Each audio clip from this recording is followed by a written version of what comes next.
Hello! I've had this guitar, Epiphone Riviera, for over a month now, so I thought I'd give you a quick update on how I'm getting along with it. So first let's spend 2 minutes 56 seconds on reminding ourselves what it sounds like. We're through the Marshall Astoria tonight. We have no Cornell. I'll tell you about that in a minute. Let's hear it.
So it's been a good couple of weeks since I've made a video.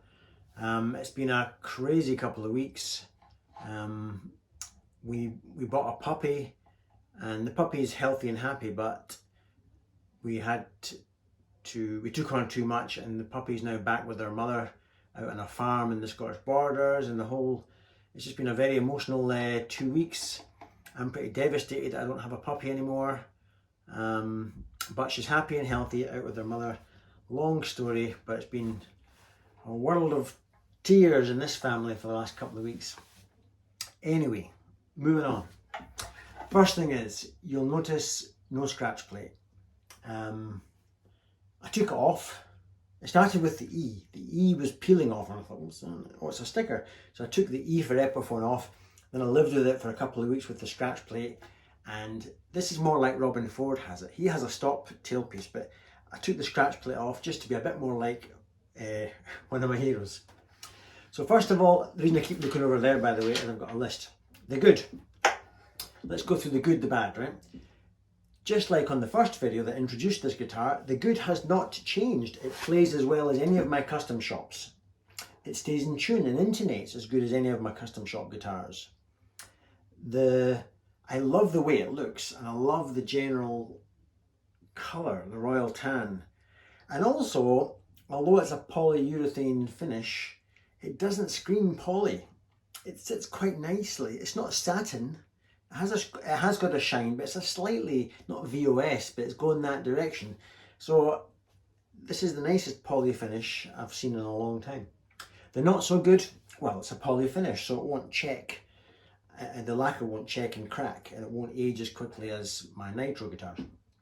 But the biggest thing is, it's quite a bright guitar. I think it's too bright. So you have to play, I mean, that clip you heard was with the tone controls. I think I was in the middle position, and the tone controls were slightly more than half off, making it as mellow and woody sounding. So my other guitars naturally sound a bit more woody, like they're made of wood, old wood. Not that they are, but they sound like they're older. This sounds a bit bright. It could be the hardware, probably is this hardware, and maybe the timbers have an effect. But that's the only downside. So you compensate, you just lower your tones. But just to put things in sort of perspective, here's how many seconds? 25 seconds of my favourite guitar, my Les Paul R9.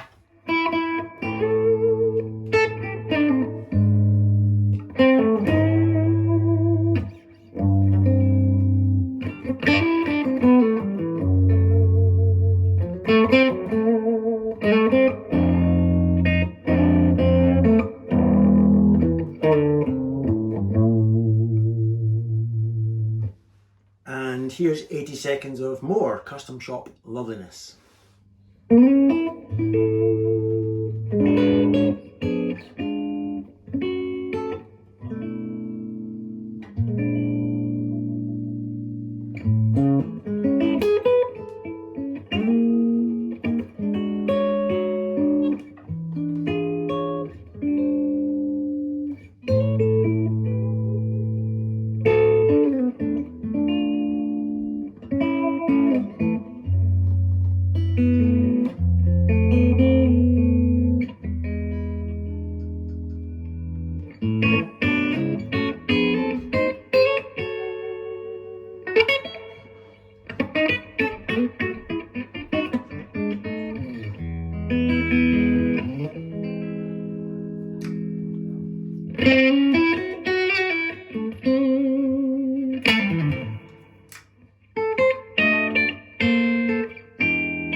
So far then, this guitar is competing really well, I think, when you listen back objectively to the clips.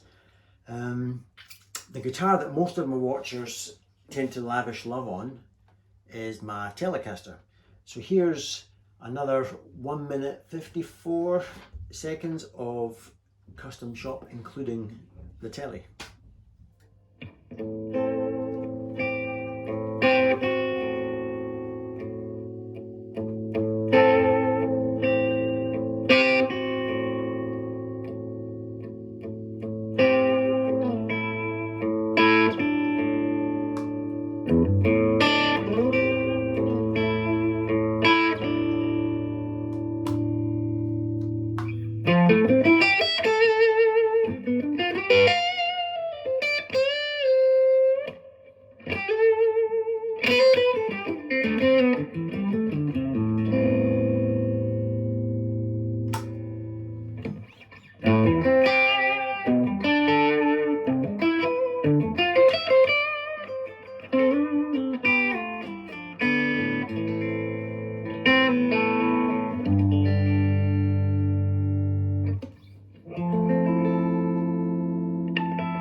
before I change the subject onto something completely different, let's have the Oswald Stratocaster have a shot at the crown.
Some more things to update you on what I've been doing. So I've been watching a YouTube channel, I think it's Joe Perkins is his name, and he knows a lot about amps and circuits and pedals and all that sort of nerdy stuff. You won't mind me calling him a nerd because he says it himself. And he reviewed a valve driven pedal. Now all my overdrives are solid state, and he's been going on about these valve driven overdrives, and I put a comment on his thing saying, you know, good video, but isn't valves on valves just overkill? Does it really improve anything? And long story short, somebody went, not only did he say yes it does, but somebody else said it's laughable how good a valve overdrive pedal is compared to a solid state. Long story short, I've got two valve driven pedals coming. I've got one from Jim Hagerman. I think he's actually in Hawaii. So I've got a 12EX7 preamp tube, and it's running at proper high voltage. Apparently some valve pedals just have a valve there, and you don't really need a high current supply because the valve's not really doing much. Whereas this thing from Jim Hagerman has a valve running at high voltage. I will need a proper 500 milliamp power supply, so my power brick will not do the job. It comes with a power supply. And also another one from Kingsley. Now Kingsley's even more famous. I think, am I wrong in saying that Kingsley pedals is probably the most famous or highly regarded valve pedals that you can get? I don't know. So I'm getting a Kingsley page. Now both pedals should be with me within a matter of 2 or 3 weeks. I was amazed at the page coming so quickly. So I'm very grateful to Simon Kingsley for that. So yes, I've been spending money then, so I'll review these pedals in due course, and we'll see, are they any better than solid state pedals? What else? My Cornell amplifier is fine, just like my puppy. She's safe, but she's 40 miles away in Glasgow. I just treated the amp to a service just to make sure everything was nice and tight and running tip top, because the Cornell is and always has been my favourite amplifier. However, I love my Marshall Astoria, and maybe less so the Vox, but I'll be very happy with my Marshall Astoria. But the amplifier is in Glasgow because I've sent it or driven it to a chap called, I think his name is Stevie Flynn from Flynn Amps in Glasgow. Hopefully some of you have heard of Flynn Amps. He not only repairs and services amps, but he makes hand-wired amps. So he's kind of our equivalent maybe of Dennis Cornell. And I've been looking at his website a lot, drooling over some of the amps, but he doesn't do any kind of power scaling in his amps. It's all very authentic. And I just knew in my heart that I would love to try his amps, but that would be completely inappropriate for the house. So whilst I was speaking to Mr. Flynn, he was kind enough to let me try a couple of his amps. So I took my Telecaster to his shop. I played through a tweed champ, the small 8-inch speaker thing, because I'm really intrigued by it. Apparently it's one of the most recorded amps in all of history because the mid-range is so focused and there's very little bottom end and top that apparently the way it comes out the speaker is perfect for a mix, and apparently it's, yeah. So I tried that, and I also tried a slightly bigger one, a 12-inch Tweed Deluxe. Apparently that's Neil Young's amp of choice, has been for many decades. So I tried them, and unfortunately, yeah, too loud. Even the champ at 5 watts is way too loud. There's no master volume, there's no power scaling, and although I'm sitting in front of the champ and I'm getting all that lovely valve goodness, it's harsh, clean, because you need it to turn up, and I cannot turn it up in the house. I bet it sounds great when you do. So it's a lovely sounding little amp, but only if you want to crank it, and I just can't crank it here. Same with the 12-inch version, the Deluxe, that had more beef and bottom end, but again way too loud before it starts to compress. I could buy them, I could buy one and have just used overdrive pedals, but I don't like to do that. I prefer to get some drive from the amp.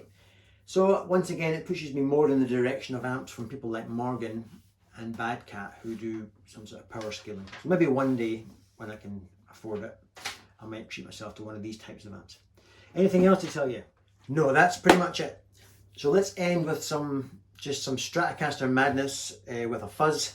It's my Hudson Broadcast Dual on the fuzziest side. And take care everybody, and I'll see you on the next vid. Bye for now.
Thank you.